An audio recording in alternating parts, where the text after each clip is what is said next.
Before anything even begins to unfold between two people, something far more important is already speaking louder than words. Your presence. Not what you say, not what you plan to say, but the energy you carry the moment you enter the space. That first impression is not a moment. It's a signal, and that signal sets the direction for everything that follows. Most people underestimate how quickly this is picked up. Within seconds, without a single deep conversation, the other person has already formed an emotional read of you. Not a final judgment, but a feeling. Do you feel grounded or restless? Do you feel present or distracted?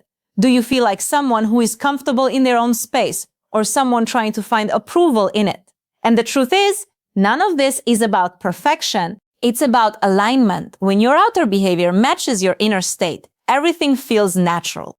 When there's a gap between the two, when you're trying to act confident but feel uncertain inside, that gap is felt, even if it's not seen. That's why the beginning matters so much, because you're not just entering a room or a conversation, you're entering a dynamic. And that dynamic starts forming before anything meaningful is even said. A calm presence does something very powerful. It slows everything down. It removes unnecessary tension from the space. It allows the other person to settle instead of adjust. And when someone doesn't feel like they need to figure you out too quickly, they naturally become more open. But calmness is not about being quiet or passive. It's about being internally steady. You can be expressive, you can be engaged, you can even be playful, but underneath it all, there's no rush. No desperation, no hidden pressure to make something happen immediately. That lack of urgency is felt instantly because most interactions are built on subtle pressure. People are trying to impress, trying to be liked, trying to avoid rejection. And that pressure creates noise. Even when everything sounds fine on the surface, emotionally, it feels slightly tense. But when you remove that pressure, something shifts. The interaction becomes breathable. There's space between words. There's ease in pauses. There's a sense that nothing is being forced forward. And that is where real connection starts to form. The way you carry yourself in those first moments also communicates how you handle experiences in general. If you appear rushed, it suggests impatience. If you appear overly careful, it suggests insecurity. But when you are simply present, aware, relaxed, and not trying to manage every outcome, it signals emotional stability. And emotional stability is deeply attractive because it creates trust without effort. This is not about trying to impress through behavior. It's about removing what gets in the way of natural presence. No overthinking your posture. No forcing reactions. No trying to perform confidence. Just allowing yourself to be there fully without splitting your attention between the moment and your self-judgment. Because the moment you are fully present, the interaction stops feeling like a test and starts feeling like an experience. And that experience begins shaping itself in a completely different direction. One built not on pressure, but on ease, awareness, and quiet confidence that doesn't need to announce itself. And that is where everything truly begins. Once that initial presence is established, something deeper naturally begins to matter, far more than surface interaction, emotional connection, not the kind that comes from trying to impress, but the kind that forms when someone feels genuinely seen in your presence. Most people think connection is built through constant talking, through filling silence, through keeping things interesting at all times. But in reality, connection doesn't grow in noise. It grows in attention, in the quality of how you are with someone, not the quantity of words you use. Because when someone feels like you are actually there with them, not halfway distracted, not mentally rehearsing your next sentence, not trying to steer the moment somewhere specific, they begin to relax. And relaxation is where openness starts. It's subtle at first, the way her tone softens, the way she stops guarding every sentence, the way conversations start flowing instead of being managed. These are not random shifts. They are responses to emotional safety. And emotional safety is not created through persuasion. It's created through presence. When you listen without interruption, something powerful happens. Not just for her, but for the entire dynamic. She feels that her words are landing, that she doesn't need to compete for space, that she can express herself without being rushed or corrected or redirected. And in that space, she begins to show more of who she really is. That is where depth starts forming. But depth cannot exist where there is pressure. If the interaction feels like it needs to go somewhere quickly or needs to maintain a certain level of excitement, it starts losing its natural rhythm. Emotional connection needs room. Room to pause, room to breathe, room to exist without constant stimulation. Silence in this context is not emptiness. It is space. And space is what allows people to feel each other without interference. When silence is comfortable, not awkward, it becomes part of the connection rather than a gap in it. And this is where many people unknowingly disrupt the process. They try to fix silence, fill it, control it, but in doing so, they remove the very environment where emotional depth was beginning to form. When you stay present in those quiet moments without rushing to feel them, you communicate something very important. You are not afraid of simply being there. And that creates trust at a level words cannot reach. Because trust is not built through constant engagement. It is built through consistency of presence, through showing that you are steady, not reactive, that you can stay with a moment without needing to change it immediately. And when she feels that, she starts engaging differently. Not just talking, but sharing. Not just responding, but revealing. There is a shift from surface-level interaction to something more genuine, more personal, more emotionally open. This is not about trying to extract depth from someone. It is about creating the conditions where depth naturally appears. And those conditions are surprisingly simple. Attention without pressure, listening without interruption, and presence without agenda. When those elements come together, the interaction stops feeling like a conversation being managed and starts feeling like an experience being shared.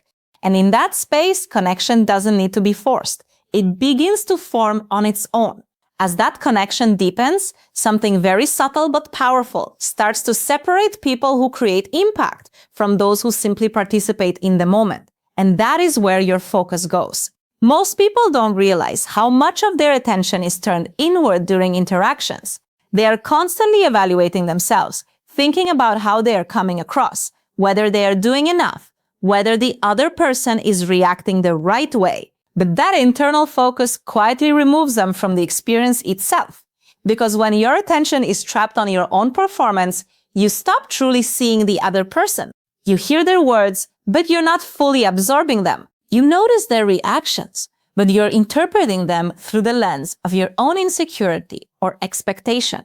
And in that state, connection becomes shallow, even if everything looks fine on the surface. Shifting focus away from yourself and onto her experience changes everything. Not in a performative way, not in a trying to be attentive way, but in a genuine, grounded awareness of how she's actually experiencing the moment with you. You start noticing more. The small shifts in her energy, the way her expression changes when she feels comfortable, the moments when she becomes more open versus when she withdraws slightly. And instead of reacting impulsively to these changes, you simply observe and adjust naturally. This is where real presence becomes active rather than passive. Because focusing on her experience doesn't mean becoming passive or losing your own center. It means staying grounded in yourself while expanding your awareness to include her state of being. You are still there fully, but your attention is no longer trapped in self-monitoring.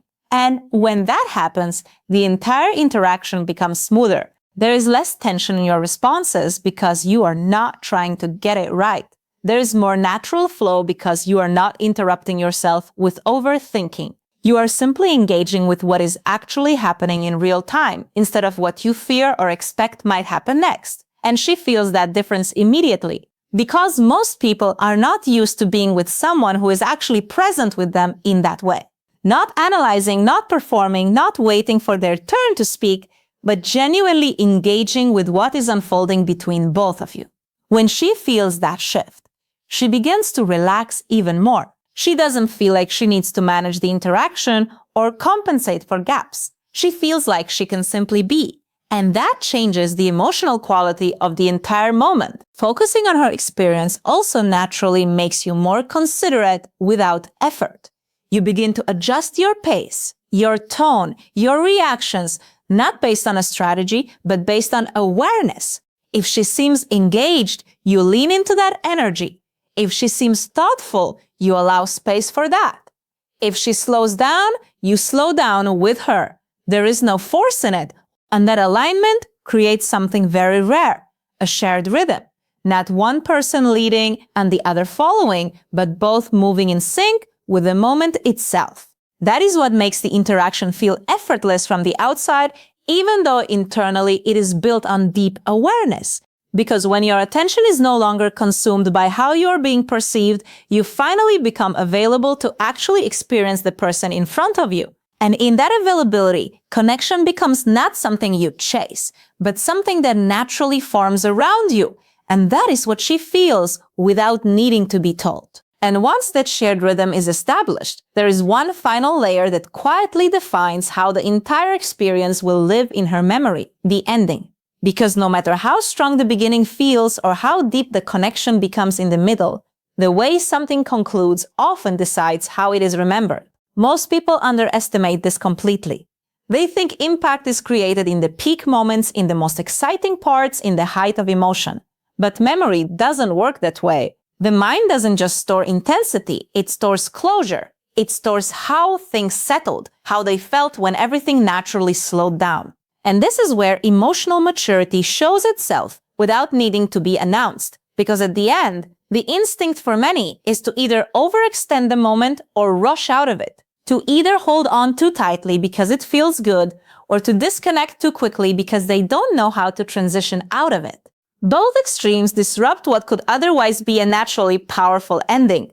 But when you are present and grounded, you do neither. You allow the moment to soften on its own.